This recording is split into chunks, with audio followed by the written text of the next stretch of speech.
Capítulo 177 – Encontro inesperado.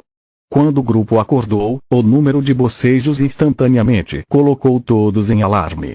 Eles perceberam instantaneamente que ninguém havia ficado de guarda, deixando-os completamente indefesos, exceto pela presença de seu supervisor teoricamente neutro. Glória e os outros sentiram-se muito envergonhados, mas nada se compara à exaustão e nojo que ainda permaneciam em suas mentes. Apesar de usar a magia das trevas para limpar a boca e os dentes antes de dormir, eles ainda podiam sentir o gosto de vômito e sangue. Como vocês se sentem agora? Perguntou Glória. Como um pano sujo, Fria respondeu, fazendo os outros concordarem. Bons deuses, Lith, você realmente faz coisas assim para viver? Sim, faz parte do trabalho, ele assentiu. E logo também fará parte do seu, exceto, talvez, por Kila. Fria, Glória, você é cavaleiro mago. Suas espadas não são feitas para assustar ou proteger, mas para matar. Uriel, como um senhor feudal e um diretor, você terá a vida de seus inimigos e aliados em suas mãos. Kila, mesmo se você optar por se tornar um acadêmico, como o professor Marton Manoar, ainda precisará saber como se defender. O grupo ponderou sobre as palavras de Lith e as implicações do teste. Eles haviam treinado por anos em manequins ou com parceiros de treino, nunca entendendo completamente para que eram suas habilidades. Linjus estava forçando seus alunos a colocá-los em prática, a experimentar as consequências de suas escolhas até aquele momento, antes de decidir qual caminho eles queriam seguir em sua vida futura. Antes de sairmos, há mais alguma coisa que Kila e eu precisamos saber sobre nossas novas armas? Fria perguntou. Não havia culpa ou ressentimento em sua voz, mas Glória se sentia culpada de qualquer maneira. Desculpe por não ter contado antes, ela corou de vergonha. Deuses, eu sou tão estúpida, Glória pensou. Agora eu deveria ser não apenas o líder deles, mas também sua irmã mais velha. Não ensiná-lo sobre as lâminas personalizadas dos Arnas foi um grande erro do meu lado. É só que meus quero dizer, os presentes de nosso pai e esse exame me deixou tão estupefato que esqueci completamente. Nossas armas foram forjadas e encantadas usando uma técnica secreta da família Arnas. Isso os torna extraordinariamente afiadas, permitindo que até mesmo uma arma leve como a sua rapieira corte e fure. Você não está mais limitado a facadas. Contanto que seu oponente não use armadura pesada, você também pode cortar. Também os torna resistentes o suficiente para cortar rochas sem riscos. Por último, mas não menos importante, eles têm uma capacidade limitada de alterar o tamanho para se adaptar a espaços confinados sem prejudicar o usuário. Eu não sei os detalhes, no entanto.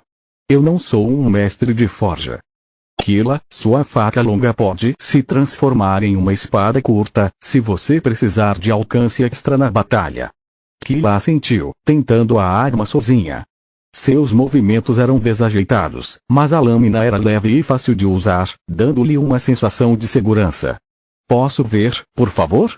Lita estendeu a mão para Fria, que lhe passou a espada dela. Lita usou revigoramento na arma, estudando seu complexo pseudonúcleo. Ele ainda não era um espadachim, mas até ele podia apreciar sua obra. Ele o usou contra uma pequena pedra, que era facilmente perfurada, produzindo um som prateado. A lâmina estava incólume, com a visão de fogo. Depois de dar as costas para a fogueira, ele pôde ver a lâmina inteira ficar verde por um segundo. Não sei como seu pai conseguiu o deslocamento em massa, mas tenho uma ou duas ideias sobre o resto.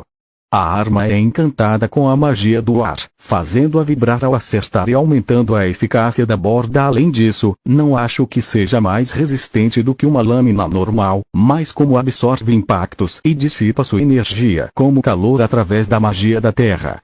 Lith ficou impressionado com os efeitos que o mestre de forja poderia aplicar. Escudos cinéticos e armas vibratórias eram coisas que ele só lera em livros de ficção científica.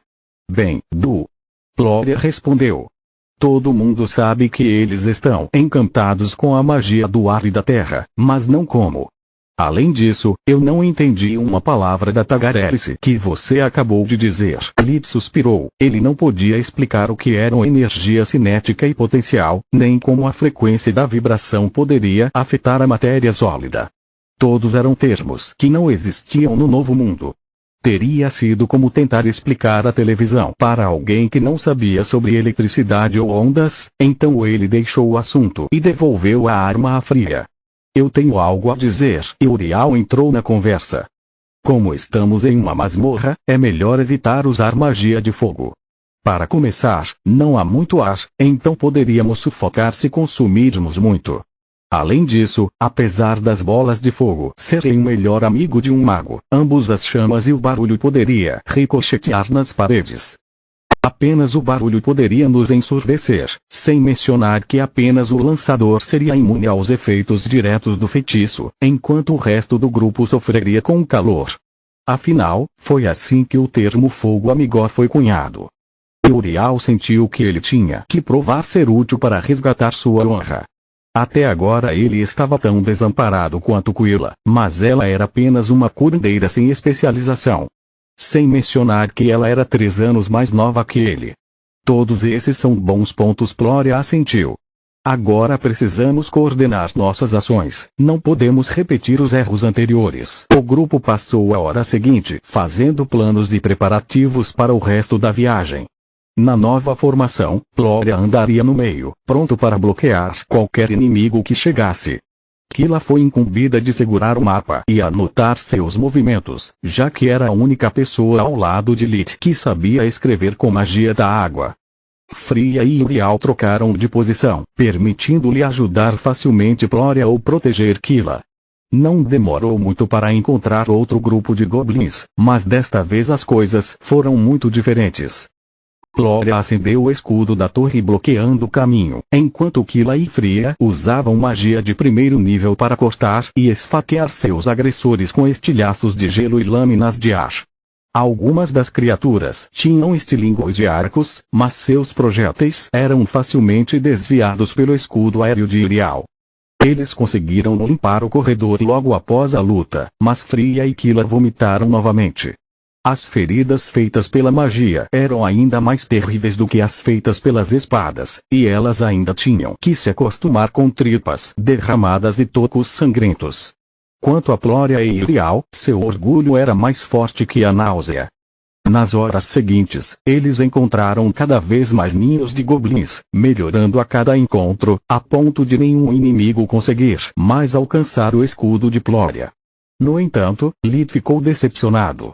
Eles sempre faziam uma bagunça na caverna, precisando de vários feitiços cada para fazer o trabalho.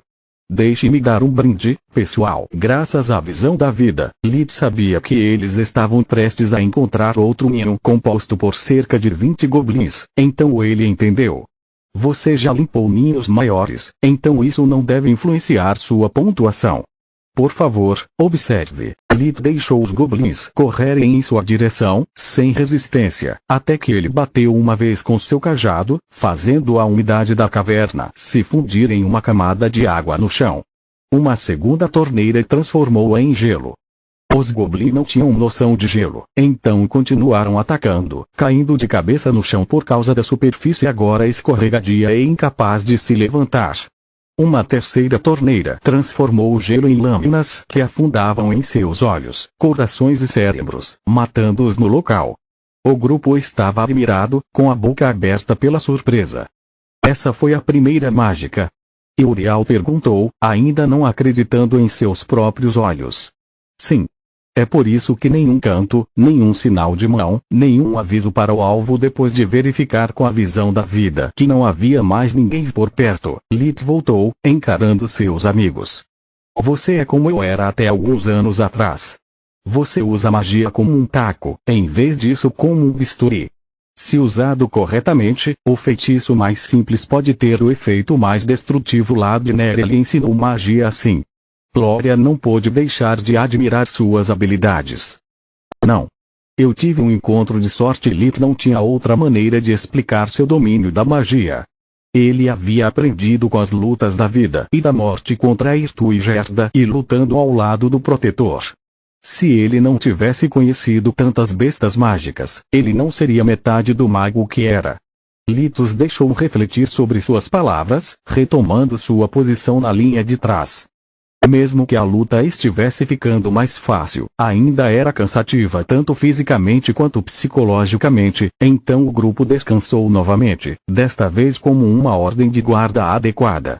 Lit não dormiu, apenas fingiu, usando o revigoramento para recuperar suas forças.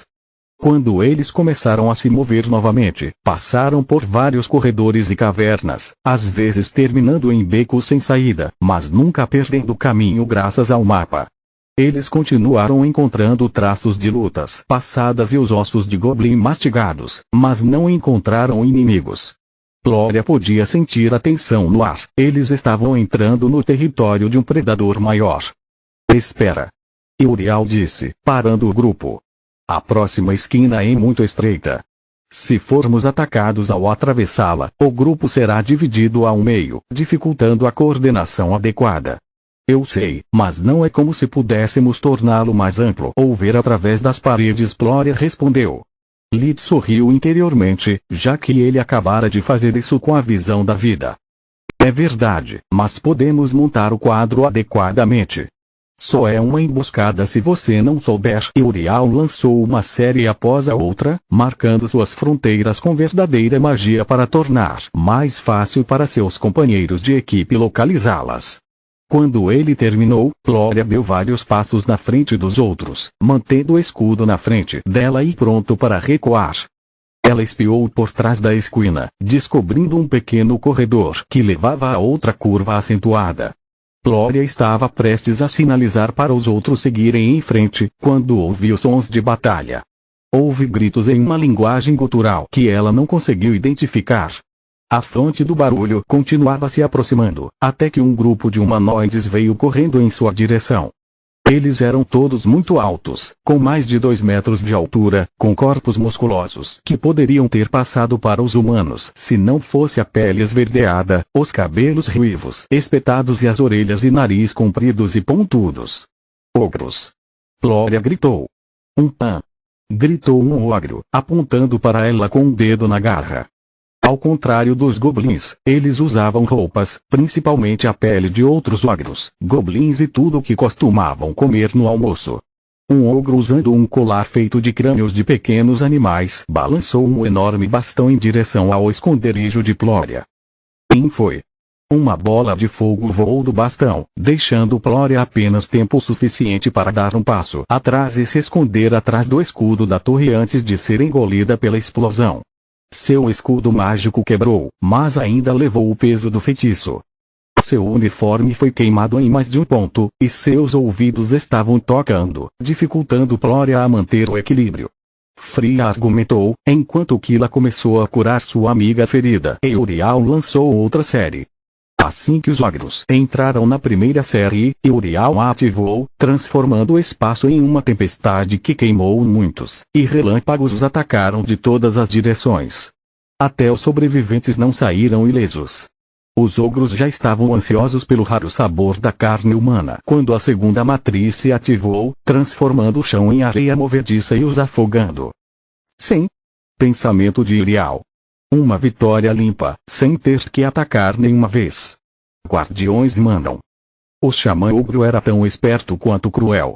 Ele havia sobrevivido à tempestade, usando os outros ogros como escudos de carne, enquanto lançava um feitiço protetor de terra apenas para si. Proteger os outros exigiria tempo e compaixão, e ele não possuía os dois. Ele também sobreviveu à areia movediça, usando os outros como trampolins, brandindo seu bastão como um taco em direção ao inimigo mais próximo, Fria. Apesar de ser ferido e menor que os outros ogros, o xamã ainda bate com a força de um cavalo que chuta, quase quebrando o escudo mágico do impacto. Fria estava em desvantagem, o oponente era mais pesado, mais forte e tinha um alcance de ataque mais longo do que ela, já que o bastão tinha mais de 2 metros de comprimento. O xamã seguiu com um chute, pegando a despreparada e fazendo-a cair no chão. O xamã sorriu, avançando e pronto para esmagar seu crânio como um melão. Joruinarte. As lanças de gelo de Quilla perfuravam o ogro de todos os lados.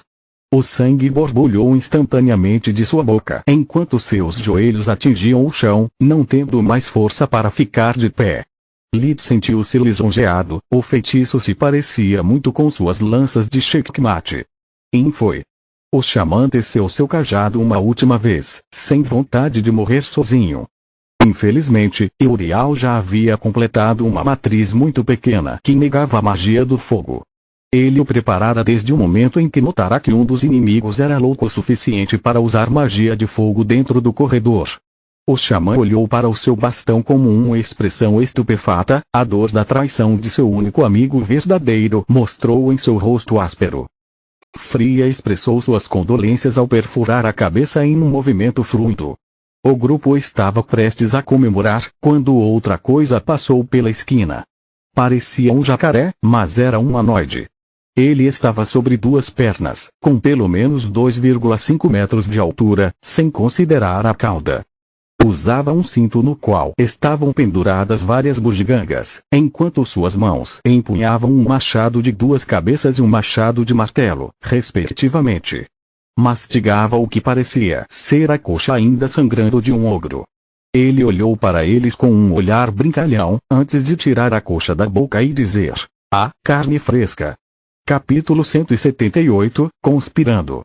Academia Grifom Branco, escritório do diretor Linjos.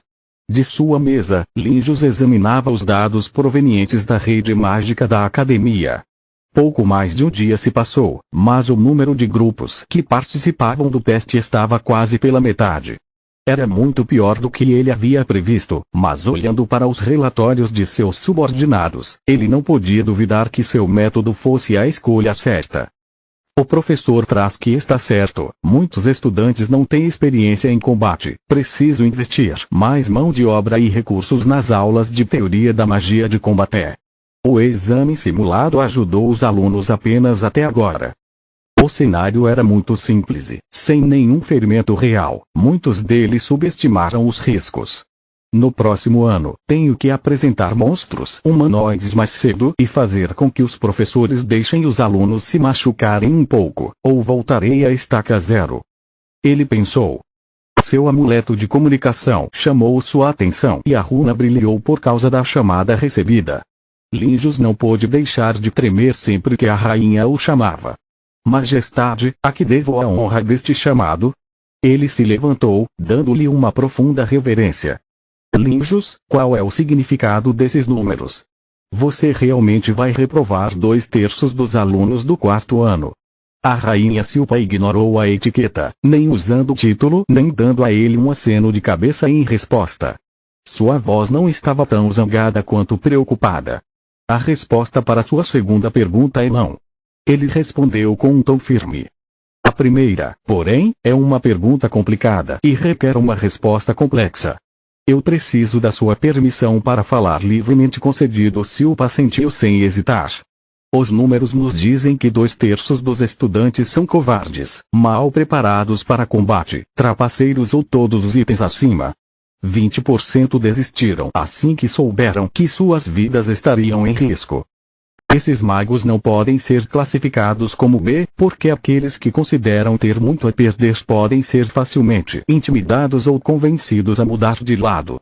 Confiar-lhes informações ou missões vitais seria um tiro pela culatra, pois preferiam desistir do que lutar e arriscar morrer. Outros 20% congelaram ao ver sangue ou recusaram-se a denunciar seus opressores, apesar da clara intenção de usá-los como escudos de carne. Ambos os tipos são bens inúteis. Os primeiros não são adequados para combate, os segundos são covardes completos. Os últimos 20% são aqueles que tentaram subornar ou ameaçar seus supervisores para obter proteção e uma saída segura da masmorra. O comportamento deles fala por si. Eu não pretendo reprová-los a todos, sempre há o terceiro teste e o próximo ano para se provar melhor que isso. Meu objetivo é apenas dar a eles um vislumbre da vida real. Muitos desses jovens mestres e damas, exceto alguns desviantes, nunca sujaram as mãos, sempre delegando aos seus retentores. O problema com os métodos de ensino anteriores é que eles enfatizam a teoria e a memorização sobre a praticidade. De fato, a taxa de mortalidade dos graduados é sempre muito alta, independentemente da academia de onde eles vêm. Os métodos antigos criavam principalmente mágicos de salão, bons apenas para participar de eventos sociais e exibir sua instrução superior. Os meus separarão o trigo do joio. Não é o destino que importa, mas apenas o que aprendem durante a jornada. A rainha ponderou por um tempo antes de concordar com ele. Lucarte Ozeot, os aposentos privados de Arquimago Lucarte. Antes do início do segundo exame. Você tem certeza de que tudo está configurado corretamente? Perguntou Lucarte. Não tenho certeza de nada neste momento, a voz do seu amuleto de comunicação respondeu. Depois da bagunça que você fez durante a praga, Linjus não confia em ninguém. Ele usou alunos do quinto ano em vez de professores como supervisores, impedindo-nos da maioria dos preparativos para o segundo exame. Estou cansado das suas desculpas, ou Uriel Deirus tem que morrer ou nós dois terminamos. O pai dele está comigo, é apenas uma questão de tempo até que ele me encurte para sempre. Com a morte de Uriel, o Deirus não apenas será forçado a concentrar-se em encontrar um substituto, mas também desviará sua atenção para Linjus, responsabilizando-o. E eu estou cansado da sua loucura. A voz retorceu, queimando de raiva. Não tenho como saber qual o caminho que o grupo de Uriel seguirá, nem a capacidade de impedir que seu supervisor use a pulseira que Linjus forneceu para retornar ao salão principal em caso de perigo ou ferimentos graves. Você precisa orar aos seus antepassados para que ele encontre criaturas fortes o suficiente para abater seu grupo antes que seu supervisor possa intervir. A comunicação foi interrompida, deixando Lucarte batendo a cabeça contra a mesa em desespero. Mais uma vez, ele teve que apostar tudo na sorte, esperando que o garoto do quinto ano fosse tão azarado quanto incompetente. A mente de Lita acessou Soluspedia, reconhecendo instantaneamente seu novo oponente de um dos bestiários da academia. Era um croche, uma forma rara que crocodilos e jacarés poderiam alcançar depois de evoluir para bestas mágicas. Em vez de se tornar apenas uma versão maior e mais inteligente do réptil original, capaz de usar a magia da água e da terra, um croche desenvolveria uma fisiologia humanoide, ganhando a capacidade de usar armas. Lit deu um passo à frente, pronto para intervir. Linjus o avisara sobre o ambiente selvagem e imprevisível da masmorra.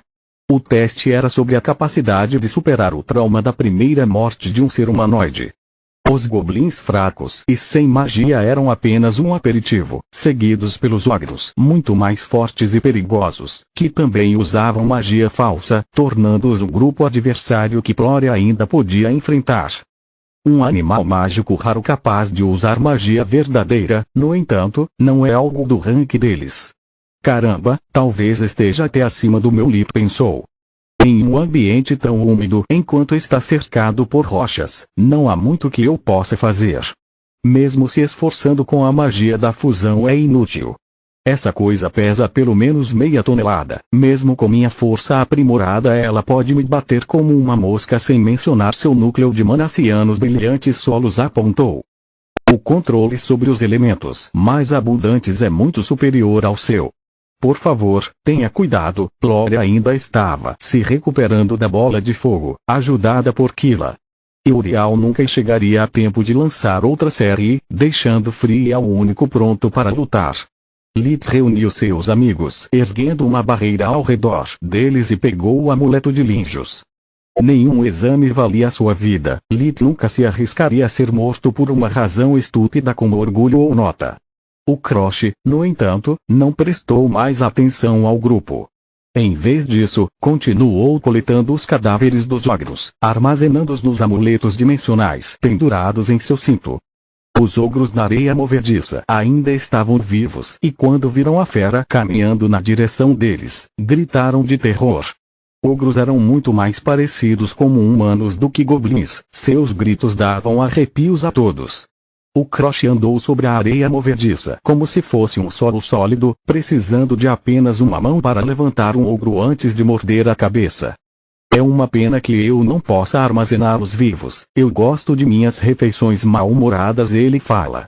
Apesar de ainda estar atordoada, Glória não pôde deixar de expressar seu espanto.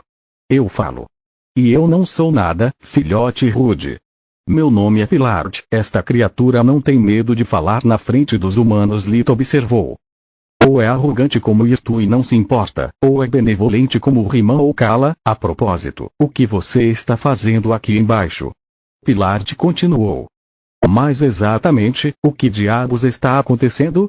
Quero dizer, eu não sou do tipo que procura um bife de presente no osso, mas geralmente não há goblins, ogros ou trolls na masmorra, apenas humanos. E você não cheira a inimigo para mim? Cheiro. Uriel perguntou, incapaz de relaxar. Sim, o Senhor da Montanha feita pelo homem e o Senhor da Floresta têm um acordo. Quando o Senhor da Montanha pega um intruso, depois que ele acaba com eles, ele dá a seus inimigos duas opções. Uma morte rápida ou a masmorra, onde elas se tornam nossas presas. Você não tem ideia de quantos escolhem a masmorra, esperando encontrar uma saída. E geralmente eles fazem, leva apenas 5 ou 6 horas para sair do meu traseiro. Pillard deu uma risada borbulhante, babando por todo o chão. Mas ele geralmente os marca com um cheiro distinto para facilitar a distinção entre eles e seus servos. Vocês são seus servos. O grupo inteiro assentiu furiosamente como um. Se é verdade e você está perdido, vire na primeira à esquerda, na terceira à direita e depois na segunda à direita depois dessa esquina e você encontrará a porta do castelo. Alguém abrirá para você. Se você estiver mentindo, ficará preso aqui e eu vou jantar com você no meu caminho de volta. Ninguém se atreveu a se mover, Lito manteve a barreira e o dedo no botão de escape até que o Crush desapareceu de vista, seus passos desaparecendo ao longe.